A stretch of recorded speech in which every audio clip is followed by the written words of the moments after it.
سلام به دوستان و همراهان گرامی، دوستداران علم و تکنولوژی، به خصوص رشته الکترونیک و اینترنت اشیا. با یه ویدیو کوتاه آنباکسینگ در خدمت شما هستیم. من اینجا یک دستگاه نمایشگر دما و رطوبت دیجیتال چند کاره از برند شیائومی و زیر مجموعه‌اش یوپین دارم که می‌خوایم به اتفاق شما آنباکس و بررسی مختصرش رو داشته باشیم. سریع میریم برای آنباکس.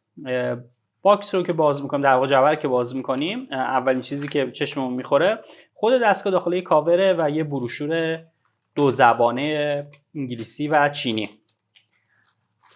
داخل کاور دستگاه هست به همراه یه چسب دو طرفه 3M که با توجه به شکل ظاهری پشت این نمایشگر برای اتصال به دیوار یا بخشی هستش که شما قصد مشاهده دماشو و مانیتور کردن دماشو دارید.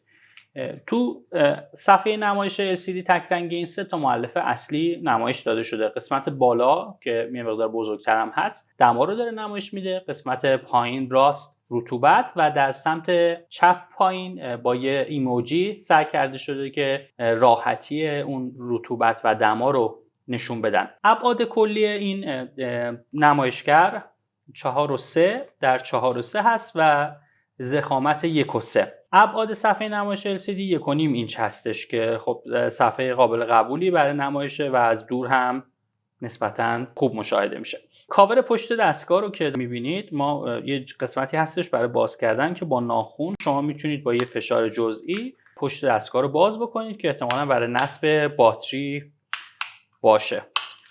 بله، پشت دستگاه که باز کردیم یه باتری رو میبینید که یه باتری سکه 3 ولت با کد CR2032 هست. این باتری ها به باتری سکه‌ای یا باتری مادربردی معروفن که تو دستگاه مختلف مثل ریموت کنترل ها ازشون استفاده میشه. این کاور پشتم نگاه کنید، یه قسمتایی برای ورود در واقع هوا هست که بتونه احتمالاً سنسور دستگاه این زیره که بتونه با اون دما رو بر ما و رطوبت رو اندازه‌گیری بکنه. داخل دفترچه رو که نگاه میندازیم یه توضیحات کلی راجع به محصول داده، در واقع مشخصات محصول هستش.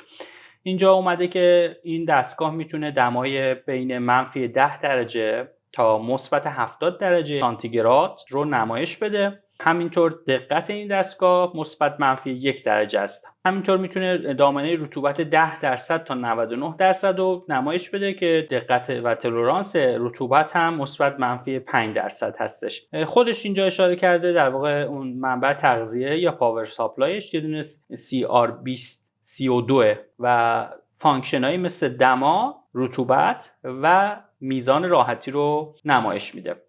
یه دستگاه جمع و جور خوش ساخت و با کیفیتی هستش که خیلی میتونه تو بحث مدیریت هوشمند ساختمان و فضاهایی که ما داریم به ما کمک بکنه. ممنونم وقتتون رو در اختیار ما قرار دادید و تو این ویدیو آنباکس کوتاه کنار من بودید. روزگار خوش، اوقات بکام.